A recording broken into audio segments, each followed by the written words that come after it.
রামকৃষ্ণনগরে বজ্রপাতে মৃত্যু এক যুবকের, এলাকায় শোকের ছায়া। ওই যে সময় 10টার সময় যে বৃষ্টি দিয়েছিল ওই সময় বাস ভরিয়া আমার বাইক না ঠুমে রাখছে। জন্ম মৃত্যু ভগবান লিখে দিয়েছেন, কার কখন হবে সেটা চিরন্তন সত্য কথা যে জন্ম হইলে মরিতে হইবে। কিন্তু পরিবারের যে প্রধান, যিনি পুরো পরিবারকে লালন পালন করে, উনার যদি কোনো দুর্ঘটনা ঘটে তাহলে পুরো পরিবারটি নিঃস্ব হয়ে যায়।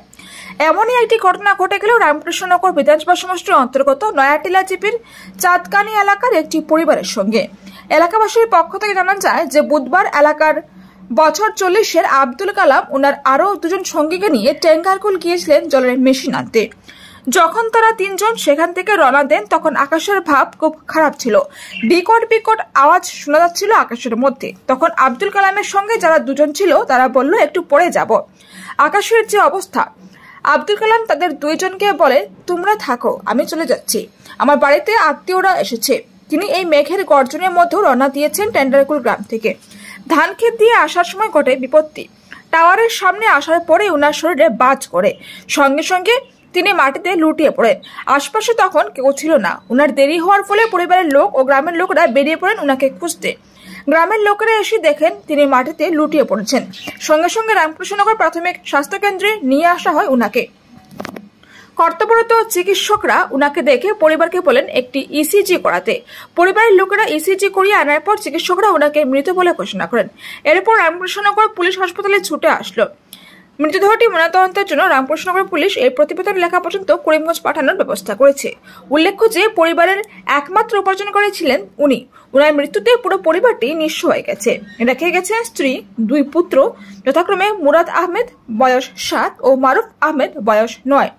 বর্তমানে এই পরিবারের পাশে দাঁড়ানোর জন্য রামকৃষ্ণনগর সমষ্টির বিধায়ক বিজয় মালাকারের হস্তক্ষেপ কামনা করেছেন এলাকাবাসী। রামকৃষ্ণনগর থেকে গৌতম সরকারের প্রতিবেদন। আমার নাম মনিরুদ্দিন। ওই যে সময় 10টার সময় যে বৃষ্টি দিয়েছিল ওই সময় বাস ভরিয়া আমার বাইক না ঠুমে রাখছে। মাছ মারবার লাগে মেশিনে আমার গেছিল ঠেঙ্গারগুড়া, ওখান থেকে বন্ধ দিল বড় পাওয়ার গেট লাইনটা ক্রস করিয়া সামান্য জায়গা আবার পরে আগে আই গেছে। আরে আরো দুইজন আছে, তারা রয়ে গেছেন পিছনে, মেঘ দিকে আর বাড়িতে আটকে গেছেন। আর একলা আই গেছে মেঘের মাঝে। আরো মেশিন দিয়ে বাড়ি থেকে তারা খুঁজে পাওয়া যায় না, পরে গিয়া টুকাইয়া গিয়ে পাওয়া যায় বন্ধ ফেলাই বাড়ি চানখানি। আমার এখন বাইক না, নাম আব্দুল কালাম। আব্দুল কালাম ও ছেলে দুইটা আছেন, 7 বছর 9 বছর, দুইটা ছেলে। ও গতকালকে তার মুসলমান খতনা দেওয়া হয়েছে। আর গতকালকে মুসলমান দেওয়া হয়েছে ওগুলোকে আত্মীয় স্বজন বাড়িতে আইছে না, এরা ছুটি তো করিয়া তারা লগর মানুষের অফিসে তুই আগে আই গেছে কি। আর আগে আইয়া নিখোঁজ করে খুঁজাইয়া পাওয়া যায় না, পাওয়া গেছে জায়গা বন্ধুর মাঝে ফেলাই।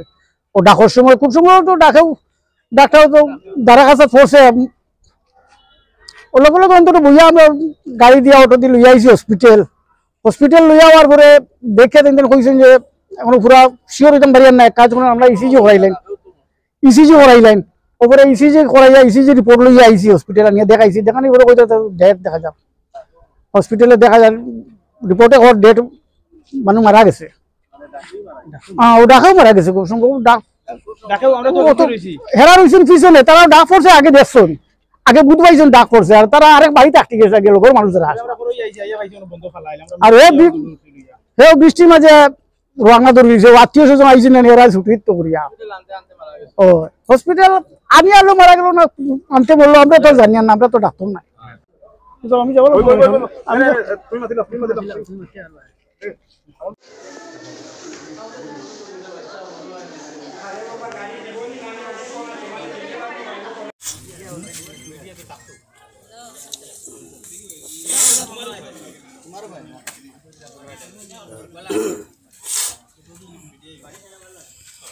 দিয়ে আসুন তোমরা।